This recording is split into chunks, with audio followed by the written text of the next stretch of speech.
बिस्मिल्लाहिर्रहमानिर्रहीम। अस्सलाम वालेकुम। डॉक्टर फ़िरदौस आशिक़ अवान साहिबा साबिक़ मुशीर इत्तलात, उनके लिए मुश्किलात बढ़ती चली जा रही हैं। वो ख़ुद तो ख़ामोश हैं। जो शुरू में उन्होंने इंटरव्यू वगैरह देना था दे दिया, और उसमें जो बातें उन्होंने कहनी थी वो कह दी। उसके बाद वो फिर मंज़र से गायब हो गई। और मैंने पहले ही अर्ज़ कर दिया था कि अब वो इसी तरह कुछ वक्त गुजारने की कोशिश करेंगी। और इस दौरान बहुत सी खबरें उनके हवाले से आ रही हैं, लेकिन फवाद चौधरी साहब ने एक बहुत बड़ा इल्ज़ाम लगा दिया है डॉक्टर साहिबा पर। और फवाद चौधरी साहब ख़ुद भी इत्तलात के वज़ीर रहे हैं, और उनके जाने के बाद जब फ़िरदौस आशिक़ अवान साहिबा आई थी तो तब से ये लग रहा था कि दोनों के दरमियान कोई अच्छी एक केमिस्ट्री कह लें या बतौर काबीना के मेंबरान कोई इतना अच्छा रिलेशनशिप नहीं नज़र आ रहा था। बहरहाल, तो अब फवाद चौधरी साहब ने कहा है कि डॉक्टर फ़िरदौस आशिक़ अवान साहिबा लॉबिंग करके आई। लॉबिंग करके उन्होंने मुशीर इत्तलात का ओहदा हासिल किया, और वो इसकी अहल नहीं थी। ये फवाद चौधरी साहब कह रहे हैं, वफाकी वज़ीर साइंस एंड टेक्नोलॉजी कह रहे हैं कि जनाब डॉक्टर साहिबा इस चीज़ की अहल ही नहीं थी। फिर सिर्फ यही नहीं कहते, वो साथ ही ये कहते हैं कि उनको तो बहुत अरसा पहले ही निकाल देना चाहिए था, तो बहुत देर बाद उनको निकाला गया। अब इसमें दो तीन बड़े अहम सवाल हैं। सबसे पहली बात ये कि लॉबिंग के तहत अगर वो आई थी तो क्या इमरान खान साहब पर किसी ने दबाव डाला था? वो लॉबी कौन सी थी और कितनी ताकतवर थी कि उसने मजबूर कर दिया इमरान खान को कि वो डॉक्टर फ़िरदौस आशिक़ अवान साहिबा को, जो पहले भी वज़ीर इत्तलात रह चुकी हैं, पाकिस्तान पीपल्स पार्टी के दौर में रही थी, तो बहरहाल कि उनको वो मुशीर इत्तलात के ओहदे पर लगाते। कौन है वो लॉबिंग करने वाला? लॉबी वो कौन सी है? फिर ये कि वो अहल नहीं थी। अब जब वो अहल नहीं थी तो फिर एक और बहुत बड़ा सवाल आ जाता है कि क्या जो लोग अहल नहीं होते, क्या इमरान खान साहब उनको लगा देते हैं मुख्तलिफ़ जगहों पर? और फिर किस वजह से लगाते हैं? चले, इसमें ये हो सकता है कि किसी को लगाना है टेस्ट करके, क्योंकि वो पहले भी थी, वज़ीर इत्तलात रह चुकी थी, तो चलो इमरान खान साहब ने लगाया कि ये पहले भी इत्तलात में थी, तो इनको इसका तजर्बा हासिल है, चले लगा देते हैं। तो ये तो एक मार्जिन मिलता है। लेकिन फिर ये कहना फवाद चौधरी साहब का कि उनको बहुत पहले हटा देना चाहिए था, तो क्या वो जो मीडिया में चीज़ें गर्दिश करती रहीं कि वो मामलात उनके कब से शुरू से ही ख़राब होने लग गए थे, और कोई मेंबरान उनके ख़िलाफ़ थे, रिपोर्ट्स उनकी अच्छी नहीं थी, उन पर एलिगेशंस आने लग गए, तो इस वजह से फवाद चौधरी साहब कह रहे हैं उनको बहुत पहले हटा देना चाहिए था। तो ये सब असल में क्या कहानी है? फिर एक और दिलचस्प बात यह है कि डॉक्टर साहिबा तो अपनी जगह शायद खामोश हम उनको कहेंगे, और वो बराह रास्त कोई अभी तक अटैक नहीं कर रही, कोई हमला नहीं कर रही, ना फवाद चौधरी पर और ना ही इस तरह से कोई शेख रशीद साहब पर। शेख रशीद साहब भी कह चुके हैं कि अब मियाँ नवाज़ शरीफ के बाद डॉक्टर फ़िरदौस आशिक़ अवान कहेंगी कि मुझे क्यों निकाला। ये शेख रशीद साहब के अल्फाज हैं।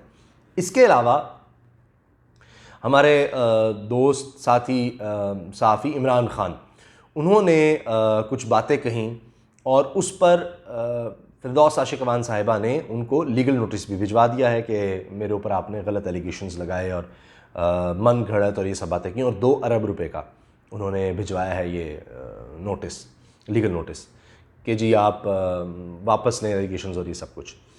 अब डॉक्टर साहिबा के हवाले से बाकायदा टेलीविज़न चैनल्स पर ये ख़बर चली कि वो बिलावल भुट्टो से मिलना चाहती हैं, मुलाकात करना चाहती हैं। फिर कुछ लोगों ने कहा कि वो राब्ता किया है उन्होंने कमर ज़मान कायरा साहब से, और वो भी वज़ीर इत्तलात रह चुके हैं पीपल्स पार्टी के दौर में, तो उनसे राब्ता करके वो आगे बिलावल से मिलना चाहती हैं। लेकिन इस पर डॉक्टर साहिबा ने बाकायदा अपने ट्विटर पर आकर ये कहा है, इसकी तरदीद की है, और कहा कि मैं सख्ती से तरदीद करती हूँ कि मैंने बिलावल भुट्टो से कोई मुलाकात नहीं की। बहरहाल खबरें चली थीं, जहाँ तक मुझे याद है, अगर मैं गलत नहीं हूँ, कि वो मुलाकात चाह रही थी, और उन्होंने राब्ता करने की कोशिश की और मुलाकात की कोशिश की। बहरहाल डॉक्टर साहिबा का जो ट्विटर है उस पर यह कहा गया है कि मैं सख्ती से तरदीद करती हूँ कि मैंने बिलावल भुट्टो से कोई मुलाकात की है, और मैं इमरान खान की लीडरशिप पर यकीन रखती हूँ, और उन्हीं की लीडरशिप में रहते हुए मैं आवाम की फ़लाह बहबूद की जिद्दोजहद जारी रखूँगी।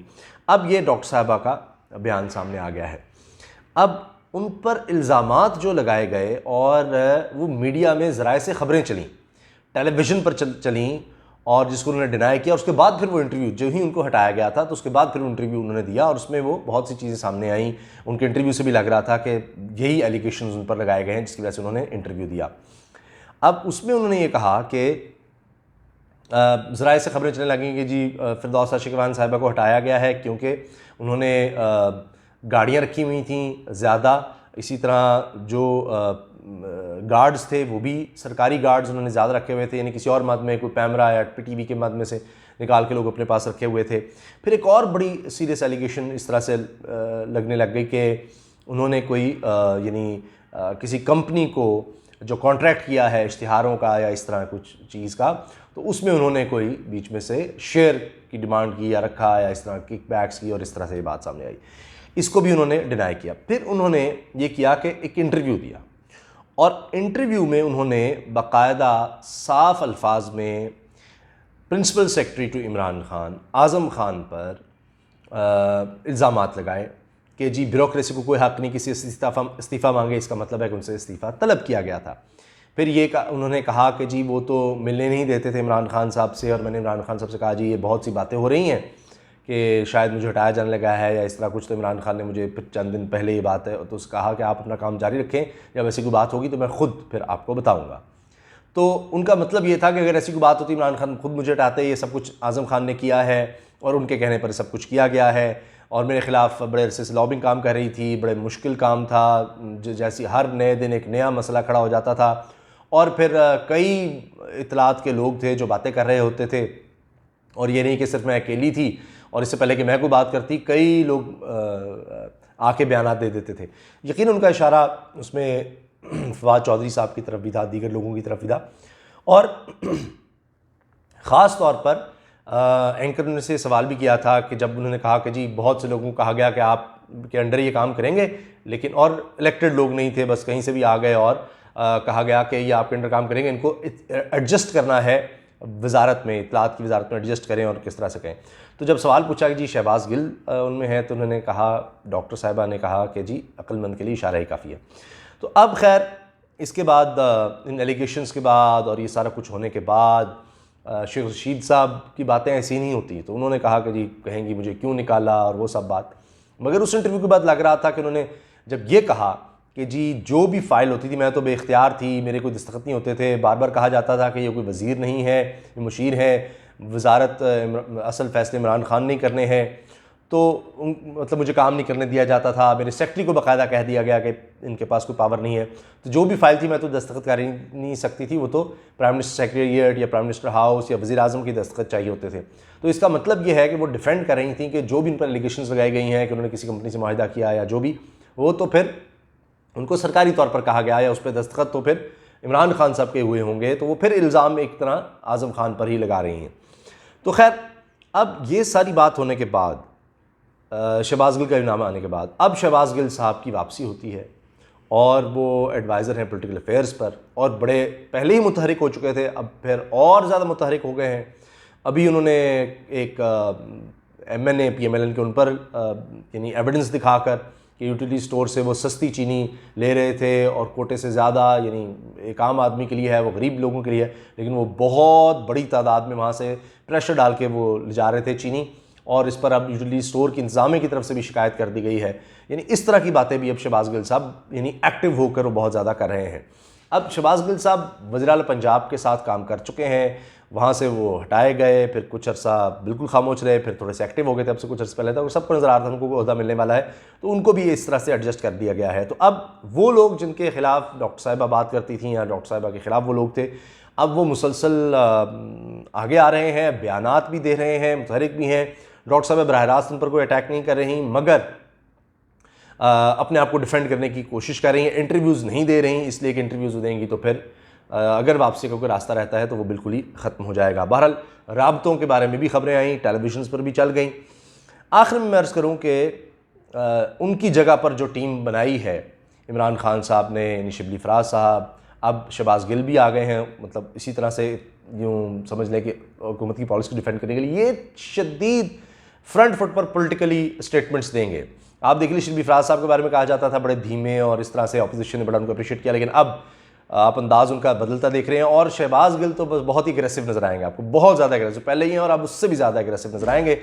और अब शिबली फराज साहब निस्बतन सीनियर, और उनके बाद जो लेफ्टिनेंट जनरल आसिम सलीम बाजवा साहब है वो एक बिल्कुल और तरह से चल रहे हैं, वो प्लान ही उनका और है और बड़े भरपूर तरीके से नज़र आ रहा है। मिसाल के तौर पर मैं अर्ज़ कर दूं कि वो प्लानिंग के साथ चल रहे हैं। अभी देखिए कि दहशतगर्द तंजीम BLA के हवाले से अमेरिका के दिफा की जो वजारत है उधर से बाकायदा स्टेटमेंट आती है कि BLA की जो मदद भी करेगा वो भी दहशत करार पाएगा।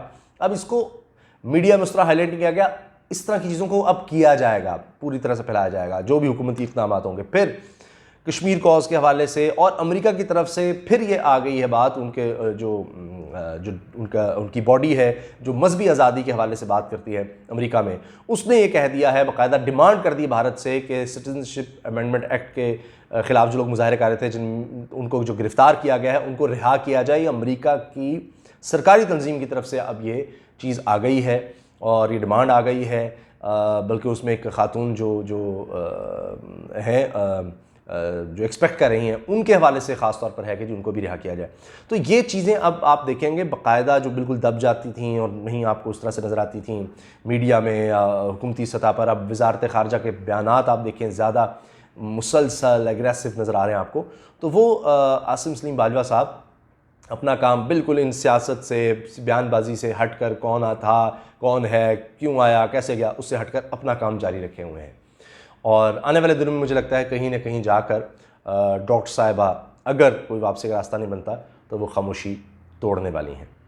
इजाज़त दीजिए, अल्लाह हाफ़िज़। पाकिस्तान जिंदाबाद।